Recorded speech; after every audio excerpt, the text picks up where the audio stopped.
오늘따라 왠지 더 많은 사랑과 축복이 가득한 것 같습니다. 이 시간에 또 우리 온라인으로 예배를 드리신 분들, 현장에 계신 모든 분들 주님의 이름으로 환영하고 사랑하고 축복합니다. 지난 화요일 날 우리 70세 이상 되신 어르신들 갈래 커뮤니티 야유회를 포천에 있는 아트밸리로 다녀왔습니다. 그때 우리가 찍었던 사진들이 있는데 잠깐 이 시간 한번 우리 사진 영상으로 잠깐 보도록 하겠습니다.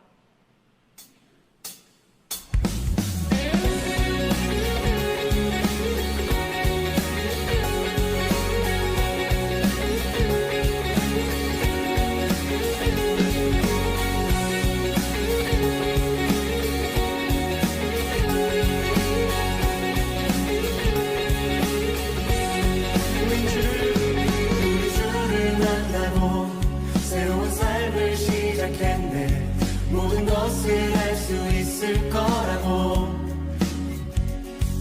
자신감으로 가득 설레는 마음만으로 넘어지고 일어나기도 해.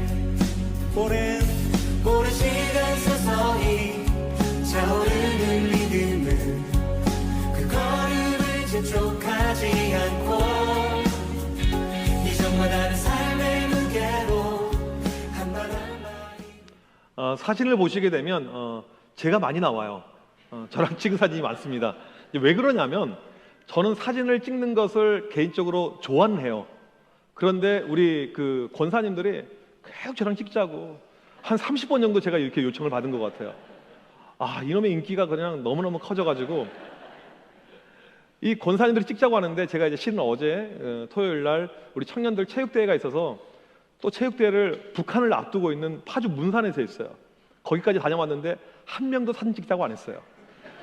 제가 앞으로 제 주머니를 어떻게 써야 될지 이번에 결정이 좀 난 것 같습니다. 상당히 이제 기쁘고 행복한 그런 시간이었습니다. 이 포천 아트밸리가 이제 지역이 이렇게 넓어요. 볼 데가 상당히 많이 있습니다. 그런데 실은 저희가 많이 돌아다니는 못하고 이렇게 좀 적당하게 사진도 찍고 즐거운 시간을 보내다 왔는데 많이 돌아다니지 못한 이유가 있죠. 우리 연로하신 권사님들, 우리 집사님들 금방 피로를 느끼시고 또 몸이 좋지 않으니까 금방 이렇게 돌아오게 되었습니다. 세월이 상당히 아쉽죠. 더 건강하면 좋을 텐데 피로를 빨리 느끼는 그 연세가 되어버렸습니다. 그런데 요즘에 이 피로는 보니까 어르신들만 느끼는 것이 아니고 젊은 사람들도 마찬가지예요. 2021년도 경향신문 기사를 보니까 우리 직장인들 가운데 만성 피로 증후군 절반 이상이 있다고 이렇게 기사에 나와 있습니다. 오늘 또 피곤한 육체를 가지고 교회에 오신 분들이 계실 것입니다. 또 어떤 분들은 잠시 후에 꿈나라로 빠질 수도 있을 것입니다. 피곤이 우리 가운데 너무나도 많아요. 우리가 매주 사도행전 설교를 보고 있는데 저는 이 사도 바울만큼 피곤한 사람이 어디 있을까 그런 생각이 듭니다. 이 사도 바울의 이 복음을 증거하는 여정을 보십시오. 홀로 육로로 걸어갑니다. 또 배를 탑니다. 사람들이 때립니다. 상당히 많은 핍박이 있고 박해가 있고 또 못 먹어서 질병에 걸리기도 하는 그 어려운 가운데 이 바울이 그 사역을 너무너무 잘 감당하죠. 피곤한 바울이었지만 그 사역을 잘 감당하고 있습니다. 우리가 지금 바울의 3차 전도 여행을 보고 있는데 이 지도를 잠깐 보시게 되면 이 바울이 이 수리아의 안디옥에서 출발해서 육로로 소아시아 지방 지금의 트리키에를 거쳐서 그 다음에 이 유럽 땅으로 가서 다시 돌아오는 코스가 이 3차 전도 여행입니다. 이 3차 전도 여행 가운데 가장 하이라이트는 에베소라고 제가 말씀을 드렸어요. 놀라운 부흥의 역사가 나타나게 됩니다. 3년 동안 그곳에 머무는 가운데 하나님의 크나큰 역사가 있었습니다. 그런데 마지막에 이제 너무나도 복음의 역사가 크니까 우상을 숭배했던 사람들이 이 아데미 신전에서 나온 걸로 먹고 살아야 되는데 그것이 안 되니까 아데미 신전에 이 조각품을 만들었던 이 장수들, 이 장사치들이 데메드리오를 중심으로 소동을 일으킵니다. 바울과 그의 동역자들을 잡아들이고 죽이려고 했었는데 하나님이 도와주셔서 그들이 거기서 구출을 받게 된 사건을 우리가 보게 되었습니다. 오늘 말씀은 그 다음의 내용이에요. 오늘 우리 1절 말씀 같이 한번 읽어보도록 하겠습니다. 시작. 소요가 그침에 바울은 제자들을 불러 권한 후에 작별하고 떠나 마게도냐로 가니라. 여기서 말하고 있는 이 소요는 데메드리오가 중심이 되어서 바울과 그의 동역자들을 죽이려고 했던 그 소동을 일으킵니다. 그것이 끝난 거예요. 이제 바울이 이제 마게도냐로 가게 됩니다. 이 가서 무엇을 하게 되냐면 우선은 이 마게도냐 지방을 2절에 보게 되면 그 지방으로 다녀가며 이렇게 나와 있습니다. 바울이 2차 선교 여행 때 방문했던 빌립보, 데살로니가, 베레아 이 지역이죠. 거기 가서 그 사람들을 방문하는데 제자들에게 권하고 성도들의 신앙을 권면하고 믿음을 일으켜 세워주는 그 사역을 감당을 하게 됩니다. 그 다음 말씀 보니까 헬라에 이르러 이제 아덴과 고린도가 있는 그 지역으로 내려옵니다. 거기에서 있는 성도들을 또 잘 일으켜줘요. 3절을 보니까 바울이 이 헬라에서 3달을 머물게 됩니다. 고린도에서 3달을 머물게 돼요. 그러면서 성경의 진수라고 하는 로마서를 거기서 바로 집필을 하게 됩니다. 이제 다 끝났습니다. 다시 파송했던 안디옥의 수리아로 이제 오면 되는 것입니다. 그런데 바울이 어떠한 이야기를 듣게 되냐면 사람들이 바울을 죽이려고 한다. 그 첩보를 듣게 됩니다. 아주 먼 여정이에요. 배를 상당히 많이 타고 이제 안디옥까지 다시 가야 됩니다. 그런데 이 타이밍이 어떤 타이밍이냐면 6월절이 곧 있으면 시작될 타이밍입니다.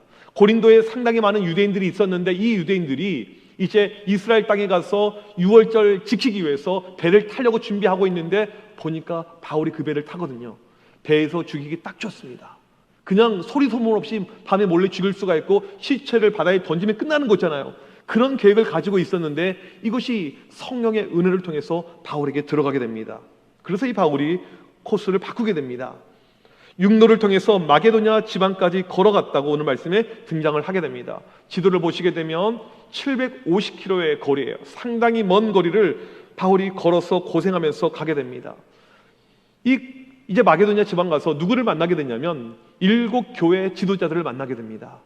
지금 바울이 결국에 파송했던 지역으로 가서 예루살렘 교회로 가게 되는데 이 예루살렘 교회가 기근으로 인해서 많이 힘든 가운데 있거든요. 7교회 지도자들이 헌금을 가지고 왔어요. 바울에게 전달해 주기 위해서. 여기서 이 지도자들을 만나게 됩니다. 그리고 바울이 마게도냐에서 배를 타고 드로아로 가게 됩니다. 빌립보에서 드로아로 가는 이 여정입니다. 6절에 보니까 빌립보에서 드로아까지 5일 걸렸다라고 이렇게 나오고 있습니다. 전에 우리가 성경을 보면 드로아에서 빌립보로 갈 때 이틀밖에 안 걸렸거든요. 그런데 지금 5일 걸린다고 이야기를 하고 있습니다. 이건 무엇인가 문제가 있다는 것이죠. 이 고대의 이 범선들은요, 바람을 통해서 이렇게 배 항해가 이렇게 이루어지게 되었는데 지금 풍랑이 발생을 한 것입니다. 이틀이면 갈 수 있는 거리를 3일 동안 간 거예요. 제가 또렷이 기억하고 있는 것이 7살 때 일입니다. 제주도에 살 때 제주도에서 부산까지 배를 타고 가는데 카페리어 저녁 6시 출발하는 배가 몇 시에 도착했냐면 그 다음날 10시에 도착했습니다. 태풍이 불어가지고 배가 앞으로도 뒤로도 못 가는 것입니다. 배 안에 있는 모든 사람들이 오바이트 멀리민을 냈어요. 이게 기억이 나요. 이 바울의 이 배가 앞으로도 뒤로도 못 가면서 3일 동안 이 풍랑 가운데 사투를 벌인 것입니다. 바울이 그 고생하면서 지금 드로아에 오게 된 거예요. 그리고 드로아에서 일주일을 보내게 되는 것입니다. 얼마나 피곤했겠습니까? 얼마나 힘들었겠습니까? 오늘 이 본문의 내용, 지금 제가 에베소에서 드로아까지 험난한 여정을 보여주었는데 여러분 같으면 이 여정을 감당할 수 있겠습니까? 힘들 것입니다. 이 바울이 지금 드로아에서 일주일을 보내고 있는데 오늘 본문의 내용은 일주일 가운데 마지막 날 저녁에 있었던 그 사건을 기록하고 있습니다. 왜냐하면 그 사건이 너무나도 특별했기 때문에 성경을 기록하고 있는 누가의 관점에서도 보게 되면 이것은 결코 잊을 수 없었던 사건이기 때문에 드로아에서의 바울의 마지막 밤을 기록을 하고 있는 것입니다. 7절 보니까 그 주간의 첫날 이렇게 나오고 있습니다. 당시 유대인들은 언제 모여서 예배드리고 모임을 가졌냐면 안식일에 모임을 가졌습니다. 이 안식일이 몇 요일입니까? 토요일을 이야기하죠. 신약의 성도들은 맨 처음에 토요일 날 구약의 전통을 그대로 따라서 안식일에 모임을 갖고 예배를 가졌습니다. 그런데 지금 보니까 모임의 날짜가 바뀌었어요. 주일로, 안식 후 첫날 일요일로 바뀌게 된 것입니다. 주님께서 부활하신 그날로 지금 모임이 옮겨져 가고 있는 그 모습을 우리가 알 수가 있습니다. 그러면 이들이 모여서 무엇을 했는가? 오늘 말씀해 보니까 우리가 떡을 떼려 하여, 이건 성찬식을 이야기합니다. 성찬식이 거행이 되고 있고요. 그 다음에 그들에게 강론할세, 강론은 설교를 이야기합니다. 여러분, 성찬이 있고 설교가 있습니다. 이건 주일 정규 예배를 이야기합니다. 아마도 이들이 주일 저녁에 정규 예배를 드렸던 것 같습니다. 우리에게 질문이 찾아오죠. 왜 주일 낮에 예배 드리지 않고 저녁에 예배를 드릴까? 이런 의구심이 우리에게 찾아올 것입니다. 제가 미국에 있을 때 저희 지역의 한인들의 주 비즈니스가 도넛샵이었어요. 유대인들이 했던 것을 그대로 물려받아서 하는데 이 비즈니스는요, 낮과 밤이 바뀝니다. 새벽에 이 일을 해야 돼요. 12시부터 해서 새벽에 일해서 12시, 낮 12시에 클로징을 하게 됩니다. 제가 처음에 미국 가서 보니까 한인 교회들 가운데 주일 예배를 오후 2시에 드린 교회가 많이 있는 거예요. 아니, 예배는 11시에 드려야 되는데 왜 오후 2시에 드릴까 봤더니 이 도넛샵 비즈니스는요, 12시에 끝나게 됩니다. 그래서 그 교인들을 배려해서 오후 2시에 예배를 드리는 거였어요. 지금 이 당시 상황을 보게 되면 교회에 출석하고 있었던 성도들의 상당수가 하층민들, 노예들이었습니다. 노예들은 1년 365일 쉬는 날이 없어요. 그냥 하루 왼종일 일하다가 저녁 시간만 휴식 시간이 있는 거예요. 그들이 올 수 있는 그 저녁 시간에 지금 예배가 진행이 되고 있는 것을 우리가 알 수가 있습니다. 사회적인 약자들, 이 소외된 계층들이 모여서 예배를 드리는데 이 예배를 인도하고 있는 바울의 마음이 어떠하냐면 이 들어와, 언제 다시 들어올지 모르는 지역이에요. 지금 모임을 갖고 예배를 가지고 있지만 언제 다시 올지 모르는 인생에서 마지막 순간이 될 수 있는 것이 들어와에서 예배입니다. 여러분, 설교를 어떻게 준비하겠습니까? 그냥 대충 준비할 수가 없죠. 정말 깊이 있는 그들에게 복음의 진술을 설명해 줘야 되고 신약의 핵심이 되는 하나님의 나라를 설명해 줘야 되는 이 복음의 진술을 바울이 최선을 내서 준비를 하게 된 것입니다. 바울의 특별한 마음, 여기까지는 좋았는데 문제가 발생합니다. 설교가 너무나도 긴 거예요. 오늘 말씀 보니까 밤중까지 계속하며, 밤중이라는 헬라어 단어가 메소니키티온이라는 단어인데 자정을 뜻합니다. 설교가 자정까지 가고 있는 거예요. 저녁에 약 7시에 예배가 시작이 됐는데 4시간 넘는 설교가 계속 지금 지속이 되고 있는 거예요. 여러분, 감사하세요. 저처럼 설교 짧게 하는 목사가 드물어요. 우리 부흥회 때 체험했잖아요. 1시간 40분. 저는 받은 은사가 길게 못해요. 이 은사라고 생각을 합니다. 제가 간혹 이제 여름철에 특별히 이 청소년들 연합 캠프 또 이런 부흥회 가서 설교를 할 기회가 있어요. 거기 이제 이 매뉴얼이 있습니다. 시간표가 나와 있어요. 설교 시간 1시간 반을 잡아놨어요. 저한테는 고초입니다. 할 수가 없어요. 은사가 짧게 하는 거니까. 긴 것도 짧게. 여러분, 정말 감사해야 됩니다. 바울은 대단해요. 4시간 넘게 설교를 하고 있습니다. 이 설교가 길어지니까 어떠할까요? 피곤할 수가 있어요. 근데 바울에게 있어서는요, 이 설교가 그들에게 마지막 주고 있는 생명의 메시지였기 때문에 시간이 지금 중요한 것이 아니에요. 더 길게 해야 되는 것입니다. 지금 참석한 성도들의 마음은 어떠할까요? 이 설교는요, 평생 못 들을 설교가 되는 것입니다. 이 시대는 목사가 없었어요. 목회자가 없었던 시대입니다. 바울의 설교는 마지막으로 들을 수 있는 기회이기 때문에 이들도 사모하는 마음을 가지고 온 것입니다.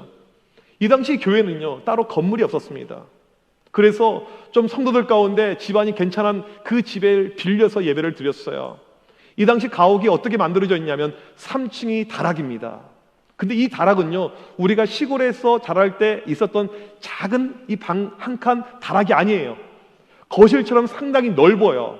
그런데 문제는 무엇이냐면 더운 공기가 위로 올라가게 됩니다. 시간이 저녁이에요. 집 전체를 불을 많이 켜놨습니다. 더운 공기는 올라가죠. 사람들은 많이 와 있죠. 지금 피곤하죠. 시간은 길어지죠. 힘든 상황이 지금 그들 가운데 발생을 한 이 본문의 내용입니다. 그런 가운데 어떠한 일이 발생했냐면 사건이 하나 터집니다. 그게 바로 9절의 내용입니다. 같이 한번 읽어보도록 하겠습니다. 시작. 강론하는 청년이 땅에 걸려 앉아 있다가 깊이 졸더니 바울이 강론하기를 더 오래 하며 조롱을 이기지 못하여 3층에서 떨어지거늘 일으켜 보니 죽었는지라. 유두고라는 청년이 그날 예배 드리러 왔다가 더워서 창문에 걸쳐 앉다가 떨어져서 즉사를 하게 된 사건이 발생을 합니다. 여러분, 이 본문의 내용을요, 목사님들이 주로 언제 설교를 많이 합니까?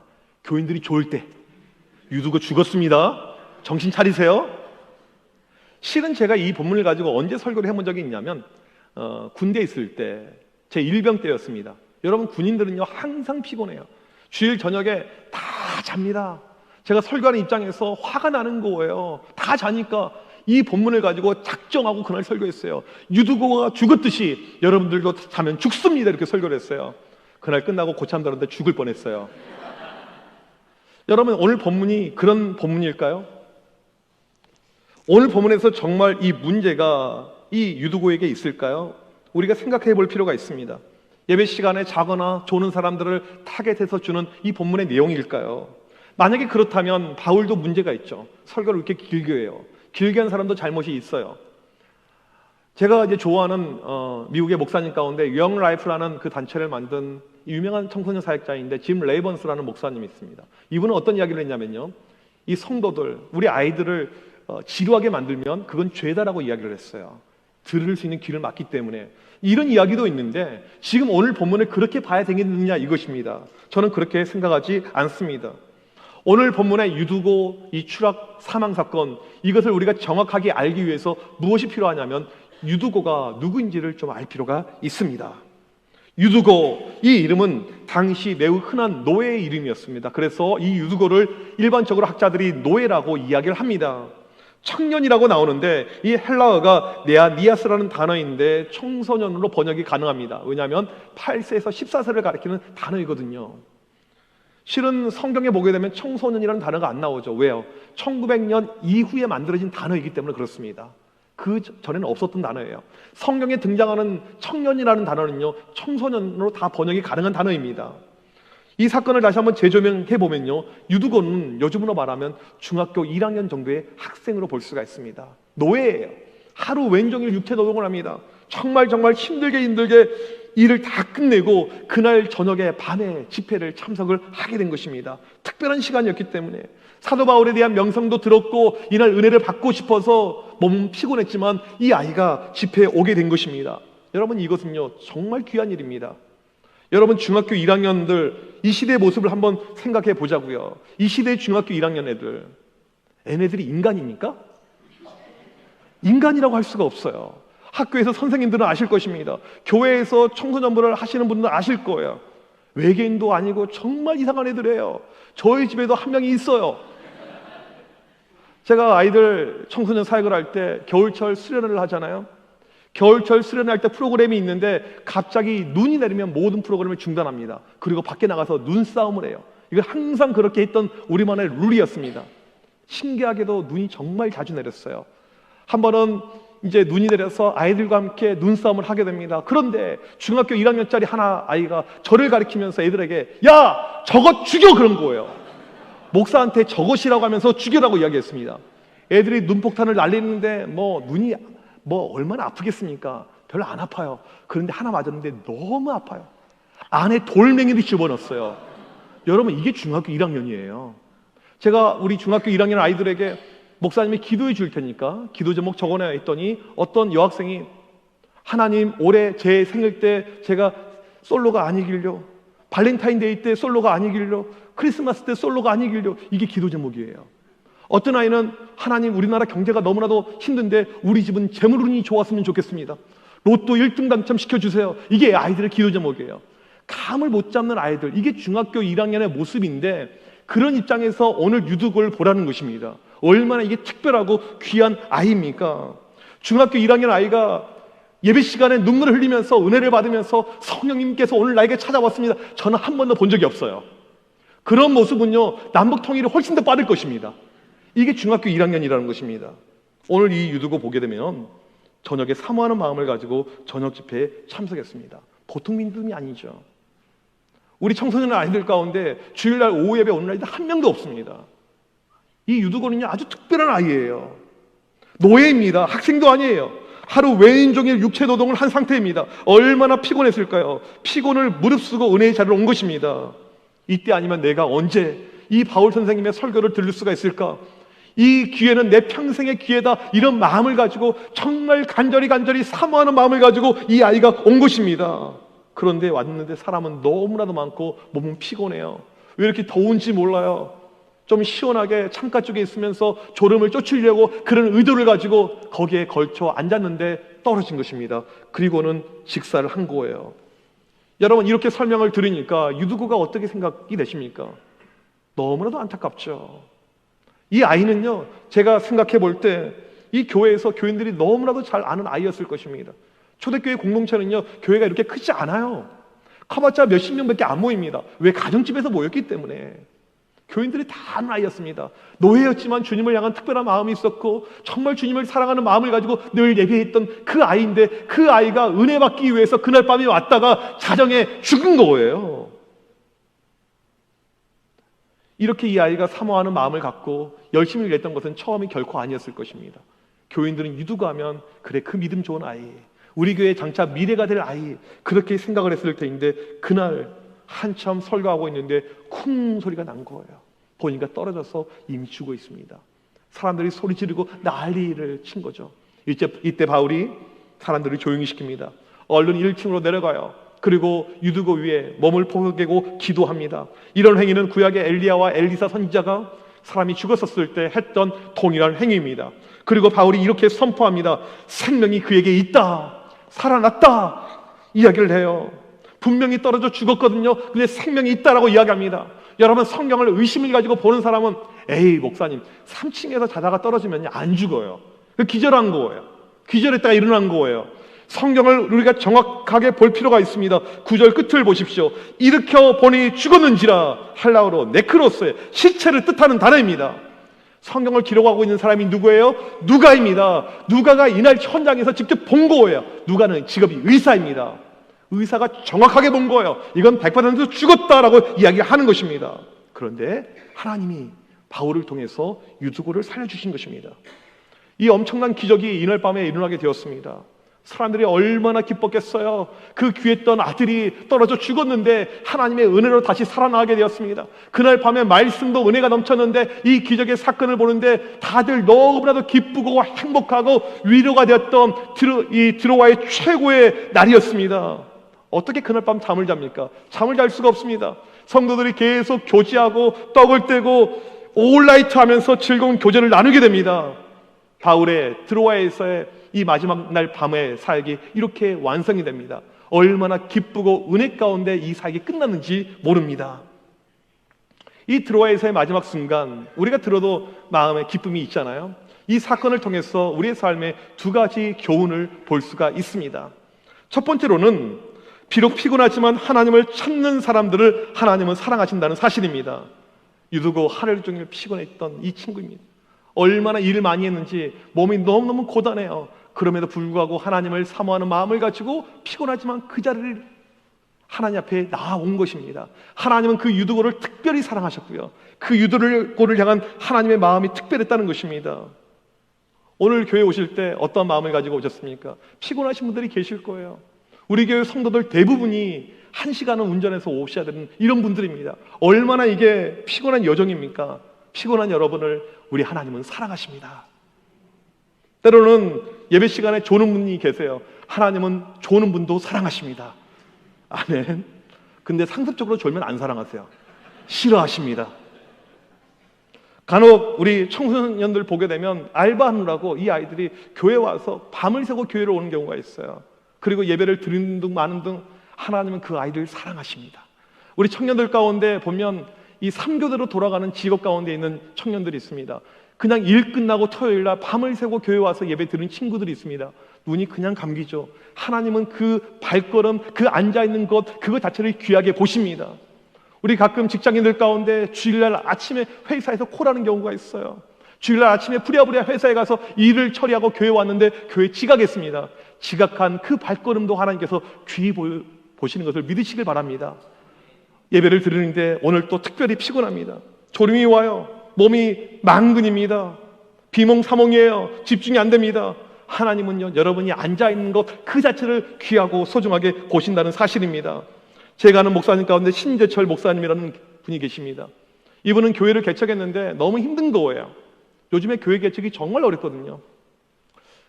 그래서 이제 좀 아이들을 모으기 위해서 만화방을 차렸어요. 그리고 만화방을 통해서 아이들 전도를 이렇게 하게 된 것이죠. 생계가 이제 되지 않으니까 이분이 투잡을 띱니다. 그래서 이 동네에 작은 아파트가 하나 있는데 아파트 관리소장직을 하는 거예요. 그리고 쓰레기 분리수거도 하고 또 청소일도 하고 이런 일을 하게 됩니다. 토요일 날이 되었어요. 아파트 일이 상당히 많이 있습니다. 힘든 육신의 일을 다 하고 이제 주일 준비하기 위해서 교회로 왔습니다. 몸이 너무너무 힘든 거예요. 그 힘든 와중에 교회를 또 다 감당을 했습니다. 주일 예배 드릴 준비를 다 끝냈어요. 그리고 집에 가서 잤습니다. 주일날 아침에 눈을 딱 떴는데 본인 말로 이렇게 이야기해요. 교회 가기가 너무 싫더래요. 교회 가기가 너무 싫더래요. 야, 내가 목사로서 이러면 안 되는데 우리 교인들 일주일 동안 내내 세상에서 이 육체적인 노동, 정신적인 스트레스 가운데 있는 사람들 교회 왔을 때 얼마나 힘들게 올까, 그 마음이 느껴졌다는 것입니다. 우리가 세상 속에서 피곤하고 힘든 육신을 가지고 교회 와서 때로는 말씀이 집중이 되지 않고 은혜도 잘 받지 못하고 힘든 그 자리에 있을지라도 하나님은 여러분을 사랑한다는 그 사실을 믿으시길 바랍니다.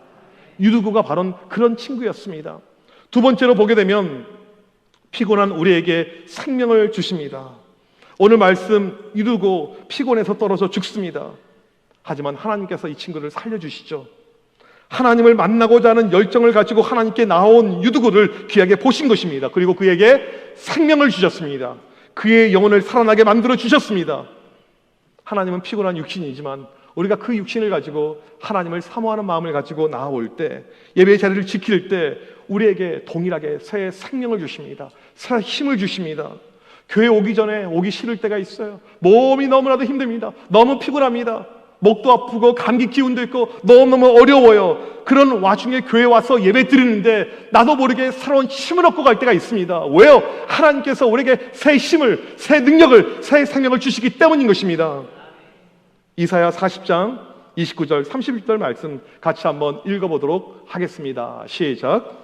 피곤한 자에게는 능력을 주시며 무능한 자에게는 힘을 더하시나니 소년이라도 피곤하며 곤비하며 장정이라도 넘어지며 쓰러지되 오직 여호와를 앙망하는 자는 새 힘을 얻으리니 독수리가 날개치며 올라감 같을 것이요 다름박질하여도 곤비하지 아니하겠고 걸어가도 피곤하지 아니하리로다. 아멘.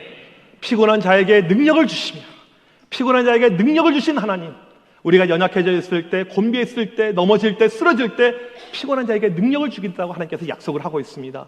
여러분 세상에서 보게 되면요, 헬스를 합니다. 몸에 좋은 것을 많이 먹어요. 그래도 쓰러지고 넘어지고 좌절하지만 오직 여호와를 앙망하는 자에게는 하나님께서 새 힘을 주겠다고 약속을 하고 있습니다. 오늘 주님께서 우리에게 뭐라고 말씀하고 있습니까? 피곤하고 지칠지라도 하나님을 사모하는 그 마음이 있을 때 내가 함께하겠다 약속을 합니다. 마태복음 11장 28절 보게 되면 주님께서 수고하고 무거운 짐진 자들아 다 내게로 오라, 내가 너희를 쉬게 하리라. 수고하고 무거운 짐이 너무나도 많아요. 힘들었습니다. 주님께 나오기만 하면, 그 마음만 있으면 그들을 안으시고 새로운 힘으로 일으켜 세울 것을 약속을 하고 있습니다. 여러분, 우리가 왜 전도해야 됩니까? 우리가 왜 새생명 축제를 합니까? 이 사실을 알지 못하는 세상의 사람들이 너무나도 많아요. 세상에서 직업을 가지고 일하면서 살아가는 것이 얼마나 어렵습니까? 힘듭니까? 이것을 못 견뎌서 극단적인 선택을 하기도 하고 때로는 다른 쪽으로 풀기도 하고 탈선하기도 하고 너무나도 안타깝지 않습니까? 주님께 나오게 되면 전에 경험하지 못했던 새로운 힘이 생기고 새로운 능력이 생기고 새로운 생명을 주겠다고 약속하기 때문에 우리가 반드시 전도를 해야 되는 것입니다. 여러분 꼭 기억하시길 바랍니다. 우리 하나님은 피곤하지만 지쳐있지만 하나님을 찾는 그 사람들을 사랑하십니다. 그리고 그들에게 새로운 힘을 주십니다. 새로운 능력을 주십니다. 새로운 생명을 주십니다. 오늘 그 놀라운 은혜를 체험하는 우리 모두가 되시길 주님의 이름으로 간절히 축복합니다.